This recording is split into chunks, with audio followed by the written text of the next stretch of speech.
এই বিধানসভা আসবে। আমি ধন্যবাদ জানাচ্ছি আমার সর্বধর্ম, সর্ববর্ণ, সর্বজাতি, সর্বকাস্ট, সর্বক্রীড় সহ সকল মাননীয় বিধায়কদের এবং যারা অংশগ্রহণ করেছেন এবং যারা হয়তো অংশগ্রহণ করতে পারেনি কিন্তু শুনেছেন তাদের সাথে। আমি বিশেষ করে বিধানসভা সেক্রেটারি স্টাফ থেকে শুরু করে যারা বিভিন্ন কাজ করে থাকে, মঞ্চ করা থেকে শুরু করে প্রেস মিডিয়া থেকে শুরু করে সাধারণ দর্শক যারা আসেন বিধানসভা দেখতে, তাদের সকলকে আমাদের অনেক ধন্যবাদ জানাচ্ছি। আমি সায়ন্তিকার বক্তৃতা শুনছিলাম, খুবই ভালো বলেছ, বিউটিফুল। এত তাড়াতাড়ি মেয়ে এত ভালো তৈরি হয় বক্তৃতা দিতে, এটা আমি ভাবতেও পারি। মাত্র 7-8 মিনিটের মধ্যে কভার আপ করা, ইটস এক্সিলেন্ট জব। আমি বক্তৃতা শুনেছি হুমায়ুন কবিরের, তিনিও ল অ্যান্ড অর্ডার নিয়ে নিজে কাজ করেছেন জীবনের অভিজ্ঞতা দিয়ে, তিনি কিছু কথা এখানে সঞ্চিত করেছেন, তাকে আমার অনেক ধন্যবাদ।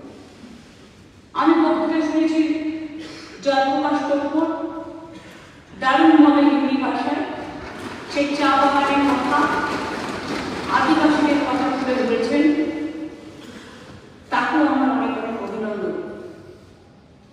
লাস্ট বক্তৃতা শুনলাম মোশাররফ হোসেনের, খুবই বলিষ্ঠভাবে, সুন্দরভাবে, সহজাতভাবে, সুষ্ঠুভাবে, একেবারে সুষ্ঠুগত কাঠামোর মধ্যে নিয়ে এসে সুসংযত ভাষায় সুন্দরভাবে বক্তৃতা দিয়েছেন। পার্লামেন্টের বক্তৃতা এটাই তো নিয়ম, বিধানসভার বক্তৃতা এটাই তো নিয়ম। যদি কারো কিছু বলার থাকে তার জন্য সময় থাকে, আর্গুমেন্ট দিয়ে কেউ পক্ষে বলবে, কেউ বিপক্ষে বলবে। গণতন্ত্রে এটাই সৌজন্য, গণতন্ত্রে কিন্তু এটাই সৌজন্য। আমি বিধানসভায় সেদিনকে বিজেপি বিজনেস অ্যাডভাইজারি কমিটি মিটিংয়ে গিয়েছিলাম। তো আমি দেখলাম নৌসাদ প্রেজেন্ট ছিল বা অন্য কোনো প্রেজেন্ট ছিল না বিরোধী দলে। তো আমি মাননীয় স্পিকার মহাশয়কে জিজ্ঞেস করলাম, আপনাদের বিজনেস অ্যাডভাইজারি কমিটি মিটিংয়ে বিরোধী দল আসে না? বললেন যে না, কিন্তু আমাদের পার্টি তো পার্লামেন্টে বিরোধী দল যে মিটিং ডাকে, সরকার যে মিটিং ডাকে, পার্লামেন্টারি পার্টি যে মিটিং ডাকে, বিজনেস অ্যাডভাইজারি কমিটি যে মিটিং ডাকে, আমাদের সাথে ধারাবাহিক বিরোধিতা থাকা সত্ত্বেও, আদর্শগত বিরোধিতা থাকা সত্ত্বেও আমাদের সাংসদরা কিন্তু প্রত্যেকটা মিটিংয়ে অ্যাটেন্ড করে। এটাই পার্লামেন্টারি ডেমোক্রেসির সৌজন্য। মনে রাখবেন, ভারতবর্ষে শুধু একটা বিধানসভা নয়, পশ্চিমবঙ্গ বিধানসভা, ভারতবর্ষে অনেক ফেডারেল স্টেট আছে এবং ডাবল ইঞ্জিন সরকারেরও অনেকগুলো রাজ্য আছে।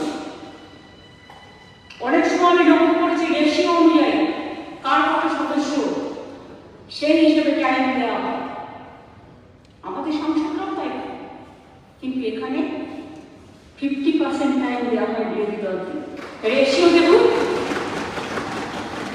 এবার রেশিও দেখে ভাগ করুন কতটা পাওয়া উচিত, কতটা পায়। তা সত্ত্বেও অপপ্রচার, কুৎসা, চক্রান্ত করে, ষড়যন্ত্র করে বলে বেড়াচ্ছে বাইরে বাংলার মর্যাদাকে হীন করবার জন্য। নিজেদের সংকীর্ণভাবে উপস্থাপনা করছে যে তাদের নাকি বলতে দেওয়া হয় না। আর কত বলবেন, বলতে বলতে বক হয়ে যাবে না।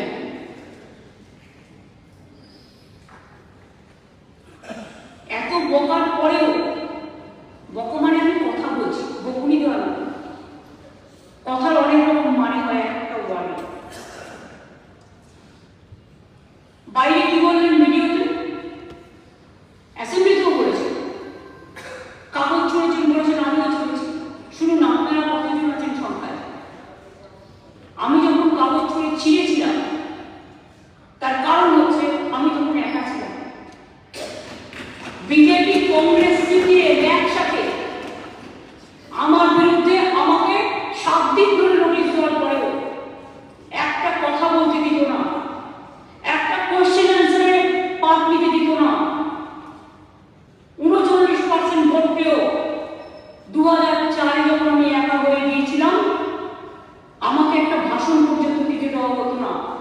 পেশাব মেনশন করতে দেওয়া হতো না, কলিং অ্যাডমিশন করতে দেওয়া হতো না, কোশ্চেন জিজ্ঞেস করতে দেওয়া হতো না। তো আমি আজ পার্লামেন্টের একা বসে আছি, আমার একটা কবিতাও আছে দেখবেন লেখা, কবিতাটা আমি একা। কেন লিখেছিলাম? সেদিন আমি উপলব্ধি করেছিলাম যে এদের বারবার রিকোয়েস্ট করবো, এরা কথা শুনছে না, এরা তো রোজ বলে। আমি নিজে তো কত প্রশ্নের উত্তর দিয়েছি, প্রতিদিন বক্তব্য রাখি। হ্যাঁ, বক্তব্য রাখতে গিয়ে কিছু অসংযত কথাও বলে, কিছু অসংলগ্ন কথাও বলে, যেটা আমরা বলি না, বলা উচিত নয়। মনে রাখবেন, কথা বলাটাও একটা আর্ট, এটাও একটা শিল্প, এটা জানতে হবে।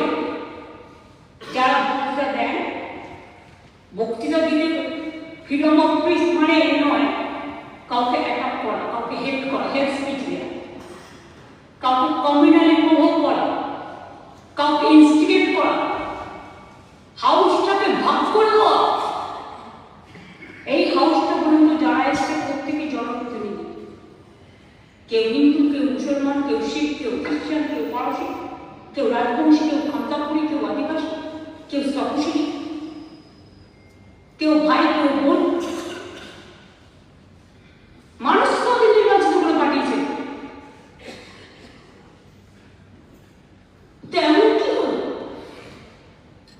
যে আপনারা একটা ধর্মকে বিক্রি করে খাচ্ছেন?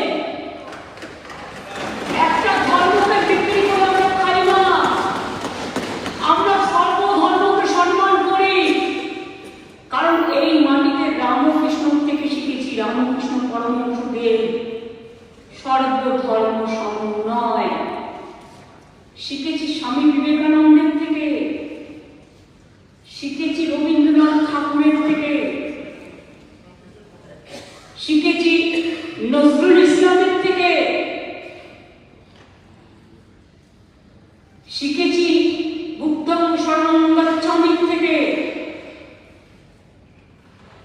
শিখেছি, পঞ্চানন বর্মন থেকে শিখেছি, রঘুরাম বর্মন থেকে শিখেছি, প্রমোদনাথ ঠাকুর থেকে শিখেছি, বাবা সাহেব আম্বেদকর থেকে, যিনি এই পশ্চিমবঙ্গ বিধানসভা থেকে নির্বাচিত হয়েছিলেন, সংসদে গিয়েছিলেন সর্বপ্রথম। তিনি সংবিধান রচনা করার ড্রাফটিং কমিটির চেয়ারম্যান ছিল। আমি স্যালুট জানাই এই বাংলা